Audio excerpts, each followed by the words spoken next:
Hello बच्चों, आज हम लोग कक्षा 10 विज्ञान में भौतिक विज्ञान में प्रिज्म पढ़ेंगे। देखिए बच्चों, प्रिज्म क्या होता है, ये आपके सामने है। प्रिज्म जैसे दो असमांतर पृष्ठों के बीच घिरे हुए पारदर्शी माध्यम को प्रिज्म कहते हैं। ये प्रिज्म की डिफिनीशन है हमारी। देखिए, दो असमांतर पृष्ठों के बीच घिरे हुए माध्यम पारदर्शी माध्यम को प्रिज्म कहते हैं। आइए इसे फिगर द्वारा समझते हैं। ये प्रिज्म का फिगर होता है, इसे हम लोग समझ सकते हैं इस प्रकार कि ये हमारा फिगर है प्रिज्म का। देखें बच्चों, ए बी सी प्रिज्म है। प्रिज्म की परिभाषा है दो असमांतर पृष्ठों के बीच घिरे हुए पारदर्शी माध्यम को प्रिज्म कहते हैं। ये लाइनें अगर जो हम करेंगे तो ये कैसी हैं? समांतर रेखाएं। समांतर रेखाएं क्या होती हैं? जिनके बीच की दूरी बराबर हो। असमांतर रेखाएं जैसे कि ये रेखाएं मैंने कर दी, ये असमांतर रेखाएं हैं क्योंकि इनके बीच की दूरी बराबर नहीं है। तो ये आप प्रिज्म है A B C. A prism के पृष्ठ ए बी और ए सी आप देखें, ये असमांतर पृष्ठ हुए क्योंकि एक इधर के लिए एक इधर के लिए, इनके बीच की दूरी बराबर नहीं, तो ये दोनों कैसे हुए? असमांतर पृष्ठ हुए। इन दो असमांतर पृष्ठों के बीच जो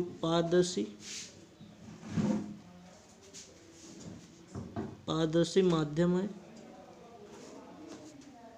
वो हमारा प्रिज्म है।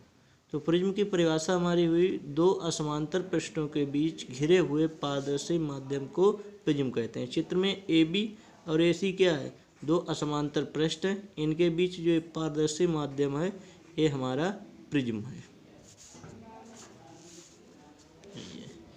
ये जो होता है ये प्रिज्म का, ये हमारा शीर्ष कोण होता है। प्रिज्म का शीर्ष कोण होता है प्रिज्म का।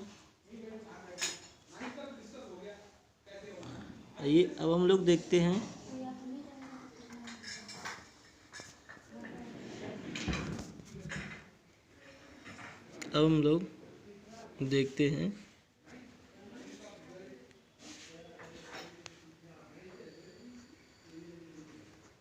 वर्ण विक्षेपण।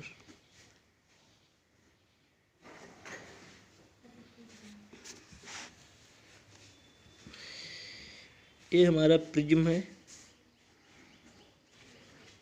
ध्यान से देखें। ये प्रिज्म है ए बी सी। ये हमारा प्रिज्म है। जब कोई ये श्वेत प्रकाश किरण, ये कैसी है हमारी? श्वेत प्रकाश किरण। श्वेत प्रकाश किरण। जब कोई श्वेत प्रकाश किरण किसी प्रिज्म के पृष्ठ पर पड़ती है, ये पृष्ठ ए बी पृष्ठ है। ये देखिए कितने पृष्ठ हैं प्रिज्म में? ए बी है, बी सी है, ए सी है। तो प्रिज्म में कितने पृष्ठ होते हैं? प्रिज्म में जो हमें सामने से दिखाई देते हैं, 3 पृष्ठ सामने से दिखाई देते हैं, जबकि 3 पृष्ठ उसके पीछे होते हैं। तो प्रिज्म में टोटल पृष्ठ जो होते हैं वो 6 होते हैं।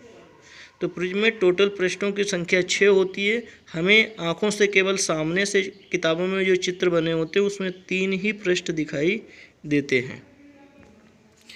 ऑब्जेक्टिव में पूछ सकता है आपसे कि प्रिज्म में कितने पृष्ठ होते हैं, तो प्रिज्म में 6 पृष्ठ होते हैं। अब आप देखें, आप किसी एक पृष्ठ पे श्वेत प्रकाश किरण पड़ रही है सूर्य की। जब प्रिज्म के किसी पृष्ठ पर श्वेत प्रकाश किरण पड़ती है तो वह प्रिज्म के आधार है। ये आधार होता है, नीचे वाली जो लाइन आपको दिखाई दे रही है आधार है। तो श्वेत प्रकाश किरण प्रिज्म के आधार की ओर ये झुककर अपने अवयवी रंगों में विभक्त हो जाती है। ये श्वेत प्रकाश किरण होगी, ये अपने कई अवयवी रंगों में विभक्त हो जाएगी। बहुत सारे अवयवी रंगों में विभक्त हो जाएगी। बहुत सारे अवयवी रंगों में विभक्त हो जाएगी। ठीक है, जिन्हें गिना नहीं जा सकता है, अपने कई अवयवी रंगों में विभक्त हो जाएगी, जिसे हम गिन नहीं सकते हैं। ठीक है बच्चों।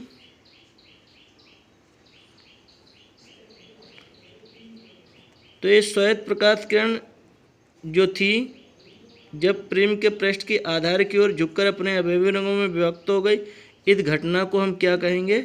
वर्ण विक्षेपण। तो वर्ण विक्षेपण की परिभाषा क्या होगी?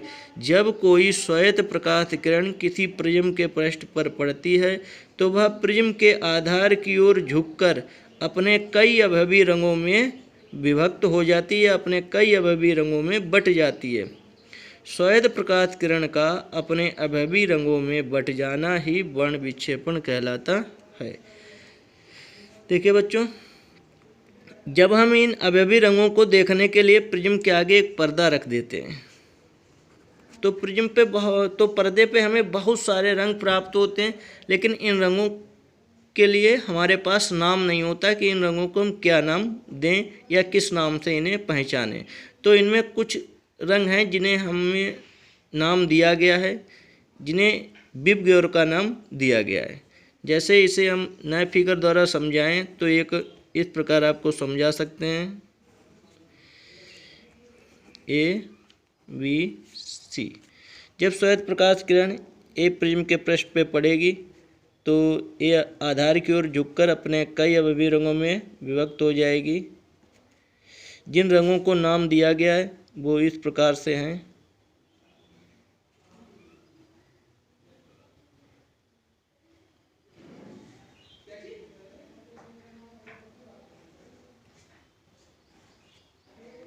वो इस प्रकार से हैं ये रंग हमारे BIBGYOR।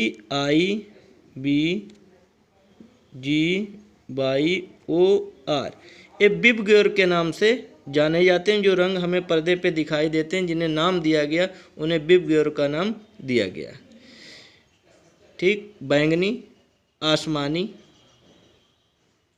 नीला, हरा, पीला, नारंगी, लाल।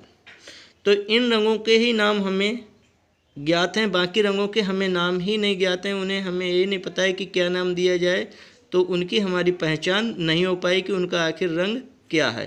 तो आप समझ गए वर्ण विक्षेपण क्या होता है। श्वेत प्रकाश किरण का किसी प्रिज्म के पृष्ठ पर पड़ के आधार की ओर झुककर अपने अवयवी रंगों में बट जाना ही वर्ण विक्षेपण हो जाता है। वर्ण विक्षेपण में हमें 7 रंगों का एक समूह प्राप्त होता है जिसे हम विबग्योर के नाम से जानते हैं। इस 7 रंगों के समूह को ही इंद्रधनुष कहा जाता है, जिसे स्पेक्ट्रम या रेनबो भी बोलते हैं।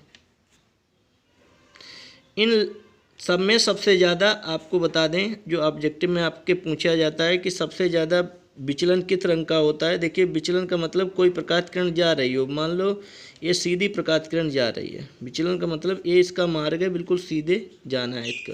अगर ये अपने वास्तविक मार्ग से हट जाए, इधर हट जाए या इधर हट जाए, तो प्रकाश किरण अपने वास्तविक मार्ग से जितना हटती है, चाहे वो दाईं ओर हटे या बाईं ओर हटे, प्रकाश किरण का अपने वास्तविक मार्ग से हटना, तो हटने के दौरान जो कोण बनता है उसके बीच, वो आपका विचलन कोण होता है। और जितना मार्ग प्रकाश किरण हटती है वो आपका विचलन होता है। ये मुख्य मार्ग इसका बिल्कुल सीधा था प्रकाश किरण का, ये हमारा तीर ये डायरेक्शन बता रहे हैं, ये प्रकाश किरण का मार्ग बिल्कुल सीधा था। अपने सीधे मार्ग से दाईं ओर या बाईं ओर जितना हटेगी ये इसका विचलन होगा, और अपने मुख्य मार्ग से जितना दाईं ओर या बाईं ओर दूरी तय करेगी वो आपका विचलन कोण होगा।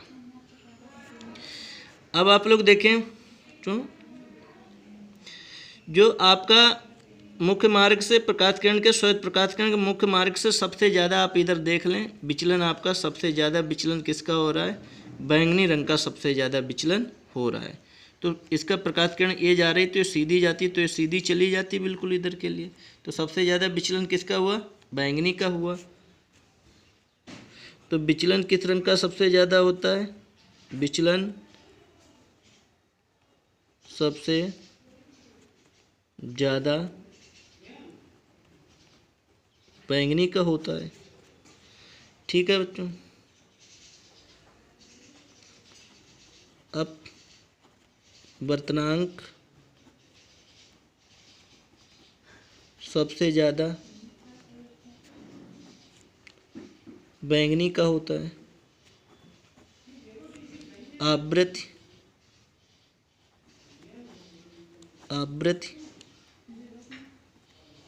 सबसे ज़्यादा बैंगनी की होती है।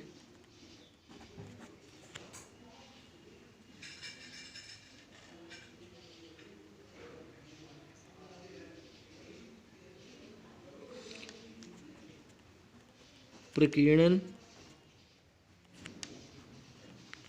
सबसे ज़्यादा बैंगनी का होता है।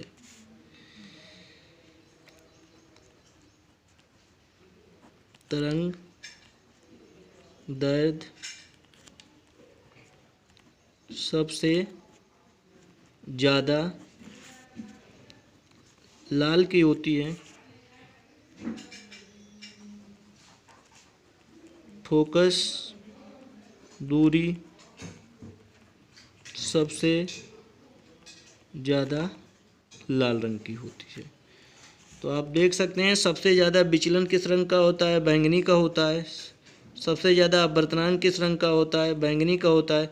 सबसे ज़्यादा आवृत्ति किस रंग की होती है? बैंगनी की होती है। सबसे ज़्यादा प्रकीर्णन किस रंग का होता है?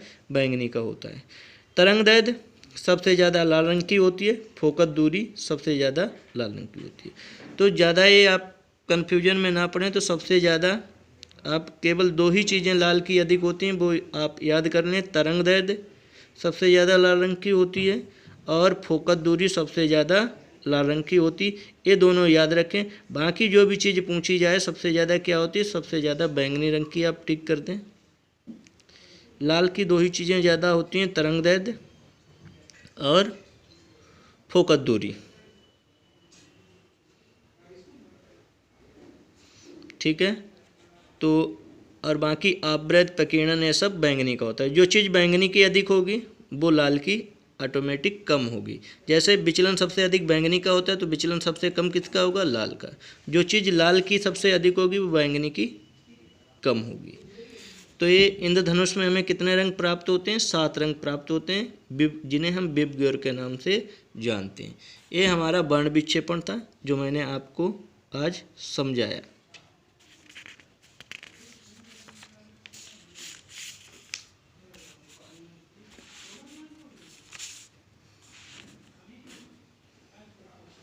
अब हम लोग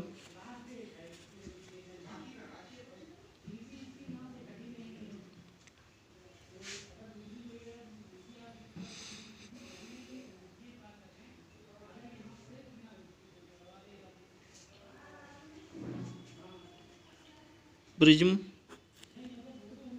के अपवर्तनांक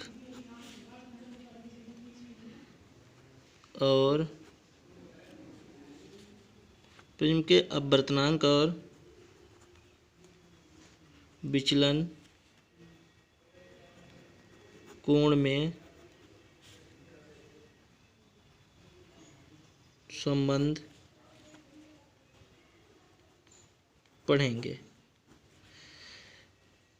प्रिज्म के अपवर्तनांक n और विचलन कोण डेल्टा m में संबंध होता है आपका n बराबर साइन a प्लस ये आपका डेल्टा होता है delta m upon 2 upon sign a by 2।